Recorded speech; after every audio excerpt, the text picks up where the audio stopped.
Sainte Marie, Maman bon Dieu, priez pour nous, Saint Michel, tout bon ange bon Dieu, priez pour nous, Saint Jean-Baptiste et Saint Joseph. priez pour nous, priez pour nous, priez pour nous. Bonjour tout bon frère, tout bon sœur, mauricienne d'ici et d'ailleurs. Merci de nous rejoindre nous dans ce programme Un Saint chaque jour. Dans ce programme-là, nous avons l'occasion de faire un peu connaissance avec ban saint, ban sainte, que l'Église invite nous pour célébrer chaque jour. Et aussi nous demandons prier pour nous et intercède pour nos familles.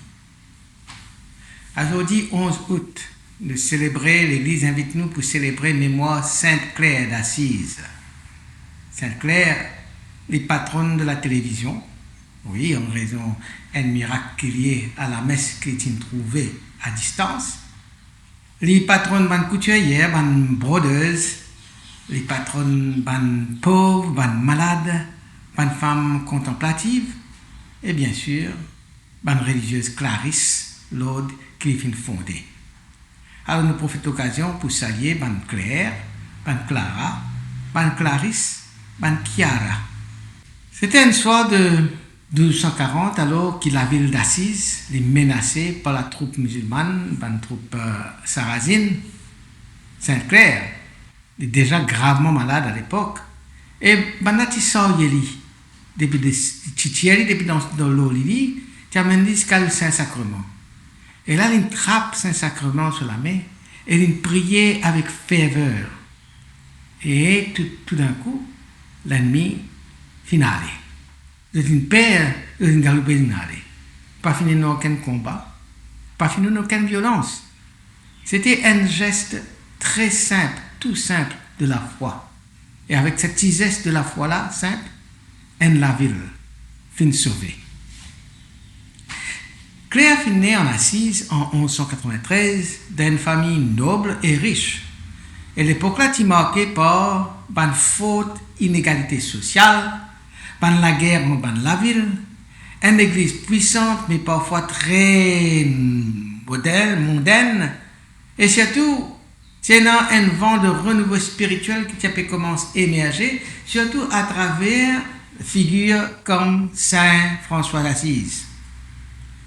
Claire grandit dans la case raffinée entre la richesse matérielle et la foi religieuse, mais sur laquelle tu toujours aspire à une forme de beauté, et sa beauté-là, c'est la pauvreté évangélique.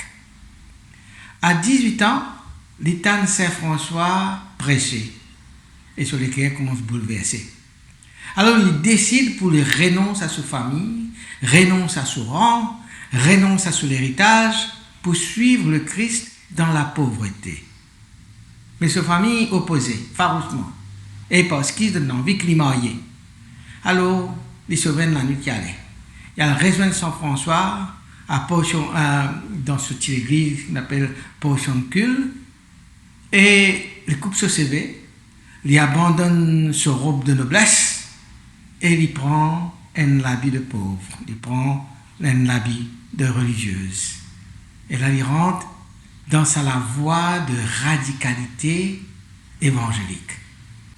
Après ça, Sainte Claire il fonde l'ordre des pauvres dames, ce qui pouvait plus tard par Clarisse, et il fonde cet ordre-là à Saint-Damien. Les autres cloîtrés, les vivent cloîtrés, dans la pauvreté extrême, prier, travail, c'est ça sur la vie, sans relâche.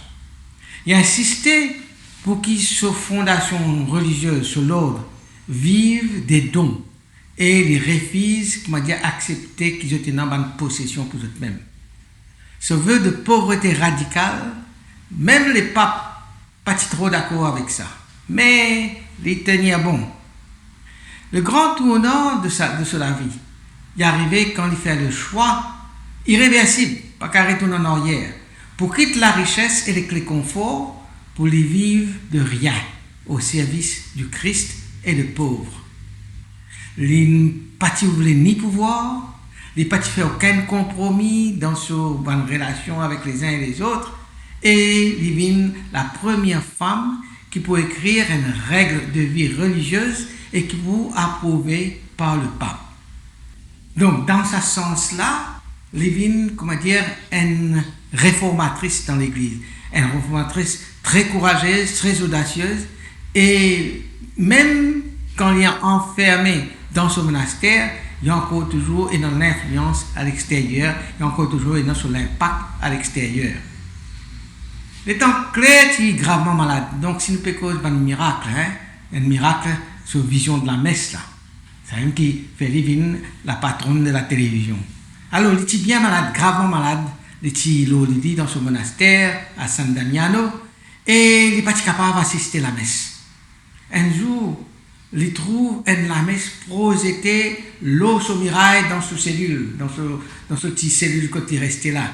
Comme si il a pu assister à la messe en direct. Ce phénomène mystique-là, interprété comme un miracle de bilocation spirituelle ou de vision surnaturelle. C'est un miracle-là qu'il fait. Il illustrer sa profondeur de la communion spirituelle qui s'inclare, qui peut vivre avec le Christ et avec l'Église. Il montrer que la prière et que la foi capable dépasse toute limite physique capable venant. En 1958, le pape Pie XII proclame lui patronne de la télévision à cause de ce miracle-là. Parce que dans ce miracle-là, je trouve une préfiguration d'une technologie moderne de transmission d'images qui vous venir après. En 1240, le troupe sarrasine au service de l'empereur Frédéric II menace Assise. Ça a aussi considéré comme un miracle parce qu'il est clair, quand nous tient allé là, bien qu'il est malade, je prends lui depuis son monastère, amène-lui devant son sacrement. Et avec la prière fervente, tout ban assaillant, tout cela troupe sarrasin là, de Timzin prend la fuite de Tinalé sans combattre. Et puis, à l'époque, quand l'Italie est déchirée par un conflit entre l'Empire et la cité libre, sa geste de Saint-Clair là, c'est un acte de foi et de résistance pacifique. Il renforce l'image de femme forte et spirituellement puissante malgré sa fragilité physique. Saint-Clair, aujourd'hui, qui est payé nous, qui est là pour nous. Alors, il donne nous une réponse assez lumineuse à plusieurs défis qui nous peuvent faire face aujourd'hui dans la vie moderne, dans la vie contemporaine. Contre le matérialisme, par exemple, Saint-Clair est venu prôner une pauvreté volontaire. Il choisit la pauvreté radicale à la suite de Saint François d'Assise. Dans un monde où il y a un tatapaz, un paquet bruit, un paquet vacarme, il rappelle nous la puissance du silence et de la contemplation et de la prière. Face à sa obsession qui nous est pour nous capables toujours, comment dire, on est performance, lui montre-nous que le dépouillement intérieur est capable de la source de fécondité spirituelle. Dans ce débat sur la place des femmes dans l'Église, Sainte-Claire est un modèle de leadership féminin. Il fonde et il dirige un ordre des pauvres dames qui s'appelle les Clarisses, avec une autorité reconnue, tout en restant fidèle à l'Évangile. Claire enseigne-nous que la lumière intérieure, nourrie par la foi, les plus forts qui tout se bonne espèce de tentation, séduction extérieure, matérielle. Dans une lettre qu'il peut écrire à ce sœur, Clarisse, Claire, il peut affirmer avec force que bon Dieu est le centre de toute la vie. Et il peut dire, content bon Dieu, servi bon Dieu, c'est lui qui vient régner dans la vie. Sa phrase résume sa spiritualité.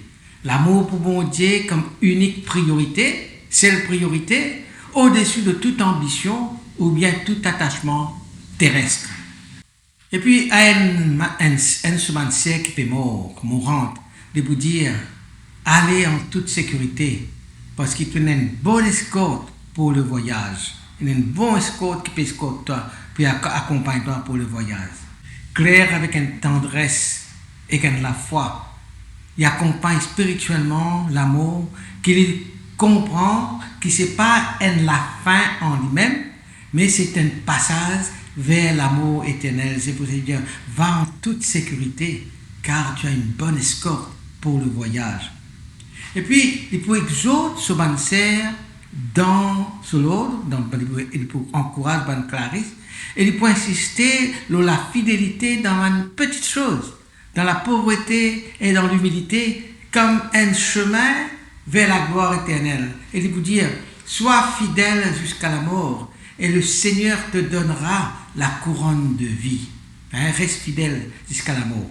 Tu peux hériter sa couronne de la vie après, parce que le Seigneur te donne toi ça comme récompense. Donc, insister sur sa fidélité dans les petites choses, dans la pauvreté, dans l'humilité, comme un chemin vers la gloire. C'est une spiritualité de la, comment dire, garde-nous la foi, nous persévérer dans la foi et dans la confiance. Alors, à nous prier Sainte Claire d'Assise, femme forte, mais humble. Toi qui viens choisir la pauvreté pour être capable mieux épouser le Christ. Aide-nous pour nous désencombrer nous la vie de tout ce qu'on avait matériel là et qui nous recherche l'essentiel dans la prière et la paix, pareil que tu viens faire. Toi qui viens sortir le monde dans ton silence et dans la prière, dans ton louange, apprends-nous la puissance de l'adoration. Apprends-nous la beauté cachée dans la fidélité. Intercède pour les qui peuvent souffrir, pour les femmes qui appellent à une mission dans l'église. Intercède pour les qui ont envie de donner l'amour sans condition. Qui te l'exemple éclaire-nous. Qui te regarde tourner vers le Christ, aide-nous pour suivre le Christ dans la lumière, même dans nos bandes d'épreuves, même dans nos bandes ténèbres. Toujours suivre le Christ, pareil que moi tu viens de faire. Sainte Claire, priez pour nous. Priez pour nos familles. Amen. Qui bon Dieu bénisse et tous autres bandes proches, qui sur l'esprit habite toujours dans eux, qui protège partout et toujours. Au nom du Père, et du Fils, et du Saint-Esprit. Amen. À demain. Saint-André et Saint-Matthieu, Saint-Jean, Saint-Marc et Saint-Luc. Priez pour nous, priez pour nous, priez pour nous. Sainte Marie-Madeleine et Saint-Étienne, Priez pour nous. Saint Ignace et Saint Laurent.